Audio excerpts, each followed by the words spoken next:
ભારત સરકારે ડીઝલ અને પેટ્રોલની કિંમતો ઉપર 3 રૂપિયાનો વધારો કર્યો છે. તો સુરતમાં કઈ રીતની પરિસ્થિતિ છે વધારો હોવા છતાં એ જાણવા માટે ગુજરાત તકની ટીમ ડિંડોલી વિસ્તારમાં આવી પહોંચીને તસવીરોના માધ્યમથી હું આપને જણાવી દઉં છું કે જે એક પેટ્રોલ પંપ છે ત્યાં લખવામાં આવ્યું છે કે પેટ્રોલ બંધ હૈ, ડીઝલ નહીં હૈ. આ પ્રકારના બેનર અહીંયા મારવામાં આવ્યા છે અને સાથે સાથે અહીંયા આપ જોઈ શકો છો બેરિકેડ લગાવવામાં આવ્યા છે જેથી કરીને કોઈ પણ વાહન ચાલક અંદર ના આવી શકે, કારણ કે આપ સમજી જ ગયા હશો કે આ પેટ્રોલ પંપ ઉપર ડીઝલ પેટ્રોલ નથી. અહીંયા પણ ગુજરાતીમાં લખવામાં આવ્યું છે પેટ્રોલ ડીઝલ નથી. હવે આ તસવીરો હું આપને જણાવી દઉં છું. HP કંપનીનું આ પેટ્રોલ પંપ છે જે ડિંડોલી વિસ્તારમાં આવેલું છે. ત્યાં કોઈ પણ પ્રકારના ડીઝલ કે પેટ્રોલ હાલ ઉપલબ્ધ નથી, જેના કારણે આ પેટ્રોલ પંપ બંધ કરવામાં આવ્યું છે. અહીં જે વાહન ચાલકો આવી રહ્યા છે તે લોકો પરત જઈ રહ્યા છે અને અહીં જે કર્મચારીઓ કામ કરતા તે પણ આરામ ફરમાવી રહ્યા છે, કારણ કે પેટ્રોલ પંપ પર જ્યારે ડીઝલ પેટ્રોલ ના હોય તો કર્મચારી અહીંયા કામ કેવી રીતે કરશે અને વાહન ચાલકો તો પોતાની રીતે આવે જ છે અને રિટર્ન થઈ જાય છે. તો આ જે તસવીરો છે ડિંડોલી વિસ્તારની છે અને ડિંડોલી વિસ્તારમાં આપ જોઈ શકો છો કે આ રીતે ડીઝલ પેટ્રોલ પંપ પર જે નથી મળી રહ્યો છે, જેના કારણે લોકોને તકલીફ પડી રહી છે. આ પેટ્રોલ પંપના જે માલિક છે યોગેશભાઈ પટેલ અમારી સાથે છે, એમની સાથે વાત કરીશું. યોગેશભાઈ, કયા કારણોસર આ બોર્ડ બહાર મારવામાં આવ્યા છે કે ડીઝલ પેટ્રોલ નથી? એકચ્યુઅલી સર છે ને સપ્લાયમાં શોર્ટેજ આવી રહી છે.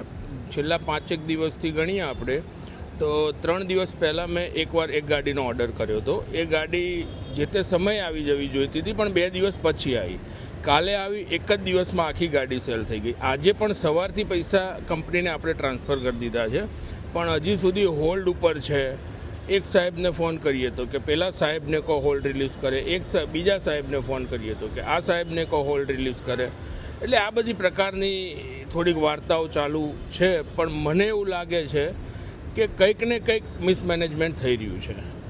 એના કારણે કઈ પ્રકારની, કેમ કે પેટ્રોલ પંપ પર વાહન ચાલકો આવે છે, પેટ્રોલ ડીઝલ ભરાવવા માટે આવે છે, તો કઈ પ્રકારની તકલીફોનો સામનો પેટ્રોલ પંપ માલિકોને કરવો પડે છે? હવે અમે અહીંયા ફિલ્ડ પર હોઈએ છીએ.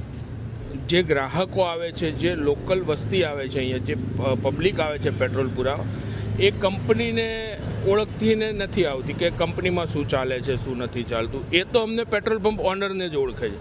કોઈ પણ બ્લેમ આવે તો સીધા અમારી ઉપર આવે. ઘણીવાર તો ઘણા લોકો એમ કહે છે કે તમે જમાખોર થઈ ગયા છો, તમે આમ થઈ ગયા છો, તેમ થઈ ગયા છો, પણ અમારા બી હાથ બંધાયેલા છે. અમારે તો હોય તો વેચવામાં કોઈ તકલીફ જ નથી. અમારે જેટલું સેલ થશે એટલો અમને ફાયદો છે. એટલે ઘણી પ્રકારની મુશ્કેલીઓ આવી રહી છે. ઘણા લોકોના મેણા ટોણાએ સાંભળવા પડે છે અમારે. તો આ પરિસ્થિતિનું નિર્માણ કેટલા દિવસોથી ચાલી રહ્યો છે? કેમ કે મિડલ ઇસ્ટમાં યુદ્ધ ચાલી લાંબો સમય થઈ ગયો છે, તો આ જે પ્રોબ્લેમ તમને ફેસ કરી રહ્યા છો કેટલા સમયથી કરી રહ્યા છો? આ પ્રોબ્લેમ અમે છેલ્લા 5 થી 6 દિવસથી ફેસ કરી રહ્યા છીએ. આગળ એકવાર કંઈક અફવાને કારણે પબ્લિકના એકદમ ટોળા થઈ ગયા હતા, ત્યારે અમે પબ્લિકને સમજાવી હતી કે ભાઈ ફૂલ સ્ટોક છે. ત્યારે સ્ટોક આવતો જ તો, પણ અચાનક ભીડ થઈ જવાથી તમારું મેનેજમેન્ટ અટવાઈ જાય છે. પણ એ એક જ દિવસનું જ હતું, પણ આ છેલ્લા તો 6 દિવસથી કન્ટિન્યુઅસ ચાલી રહ્યું છે આ પ્રોબ્લેમ. તો હવે જે કિંમતો પણ વધી, છેલ્લો પ્રશ્ન, જે કિંમતો પણ વધી છે એના કારણે પેટ્રોલ પંપ માલિક તરીકે તમારા પર કઈ રીતની અસર જોવા મળશે? અમારા પર તો અસર એમ તો જનરલી જોવા જઈએ તો અસર થવાની છે પબ્લિક પર. અમારી પર બી અસર તો, જે અમારું વર્કિંગ કેપિટલ માનો કે 40-50 લાખથી ચાલતું હોય તો હવે અમારું વર્કિંગ કેપિટલ 50ની જગ્યાએ 52 લાખ જોવું છે. અમારું કમિશન નથી વધ્યું. એટલે હું એક ખાસ તો પબ્લિકને એ કહેવા માગું છું કે જો તમે એવું વિચારતા હોય કે આમાં પેટ્રોલ પંપ માલિકોને ફાયદો, માલિકોને કોઈ ફાયદો નથી. જે કિંમતો વધી એ પબ્લિક પર જ વધી છે. અમારું તો જે કમિશન હતું એ જ છે, એમાં કોઈ વધારો થયો નથી. એટલે જે ભાર છે બધો પબ્લિક પર જ જવાનો છે. સરકાર પાસે કોઈ અપેક્ષા કરી, શું કંઈક માંગ કરી અમારા તરફથી કે ભાઈ આવું કંઈક કરવું જેથી કરીને તમારા પર કોઈ બ્લેમ ના આવે? મારે સરકાર પાસે એક તો ખાસ માંગ છે કે આની એક પ્રોપર ગાઈડલાઈન બનાવવી જોઈએ કે ભાઈ એક સિસ્ટમ બનાવો. યા તો એવું કરો કે આ સમયથી આ સમય સુધી આપો, આ એરિયાને આ ટાઈમથી આ સમય સુધી આપો, જેના કારણે શું છે રેગ્યુલર થોડું દરેક લોકોનું કામ ચાલુ રહે. પણ એની એક પ્રોપર સિસ્ટમ, પ્રોપર એક ગાઈડલાઈન બનાવવી જરૂરી છે. જો આવું ને આવું ચાલતું રહેશે તો 2 દિવસ પછી તો લોકો મારામારી કરશે પેટ્રોલ પંપ ઉપર. હવે આમાં અમારા લોકોનો તો કોઈ દોષ નથી, છતાંય અમારે બધું સાંભળવું પડે છે. એટલે એક પ્રોપર સિસ્ટમ બનાવવી જરૂરી છે. અને સરકારને અમારી એટલી બી વિનંતી છે કે થોડુંક પેટ્રોલિયમ મિનિસ્ટ્રી છે એ થોડુંક સરકાર એની પર ધ્યાન વધારે કેન્દ્રિત કરે. કારણ કે અમે જે જોઈએ છીએ સરકારી કંપનીઓ જે રીતે કામ કરી રહી છે તો એને થોડુંક મોડિફાઈ આ જમાના મુજબ મોડિફાઈ થવું જરૂરી છે, અપડેટ થવું ખૂબ જરૂરી છે. તો બિલકુલ બહુ મહત્વપૂર્ણ બાબત છે કે જે ડીઝલ પેટ્રોલ પંપ પર નથી મળી રહ્યો એના માલિક શું કરી રહ્યા છે કે જે સિસ્ટમેટિક છે, છેલ્લા 5-6 દિવસથી જે તકલીફોનો સામનો કરી રહ્યા છે, ઓર્ડર આપે છે કંપની તરફથી પ્રોપરલી ટાઈમલી એમને ડીઝલ પેટ્રોલ મળતો નથી, જેના કારણે અહીંયા ડિસ્ટર્બન્સ થાય છે. અહીંયા ડિસ્ટર્બન્સ થાય તો જે વાહન ચાલકો ડીઝલ પેટ્રોલ ભરાવા આવે છે તો તે લોકોને પ્રોપર ડિલિવરી નથી મળતી, તો તે લોકો પણ હોવાળો કરે છે, તકલીફમાં મુકાય છે.